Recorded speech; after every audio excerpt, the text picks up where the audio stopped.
Kilometre धावणाऱ्या 110 metre लांबीच्या रेल्वेला 240 मीटर लांबीचा प्लॅटफॉर्म ओलांडण्यास किती वेळ लागेल असं सांगितलेलं आहे. तर मी जे आहे पहिल्यांदा अशा स्वरूपाचं गणित मांडलेलं आहे. ते तुम्हाला का मांडलेलं आहे मी तुम्हाला समजवते. वेग किती आहे? तर वेग आहे 60 किलोमीटर आणि 1 किलोमीटर म्हणजे किती? 1000 मीटर. म्हणजे आपल्याला याला 3 शून्य लावावे लागतील. आणि वेळ किती? 1 तास म्हणजे 36 सेकंद होतो. मग आपल्याला काय करायचं आहे? तर हे 2 शून्य आणि हे 2 शून्य कट करायचे आहे. म्हणून इथे 600 आलेलं आहे. आता या 2 प्लॅटफॉर्म रेल्वेच्या आणि प्लॅटफॉर्मची जी आहे यांची बेरीज करायची आहे.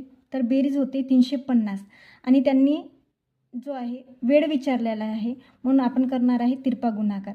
350 गुणेला 36 छेदामध्ये 600. आता 12 पंच 60 आणि 12 त्रिक 36. नंतर जे आहे या शून्य कट होणार आहे. 5चं 7 35 आणि 7 त्रिक 21. तर 21 सेकंद जे आहे त्या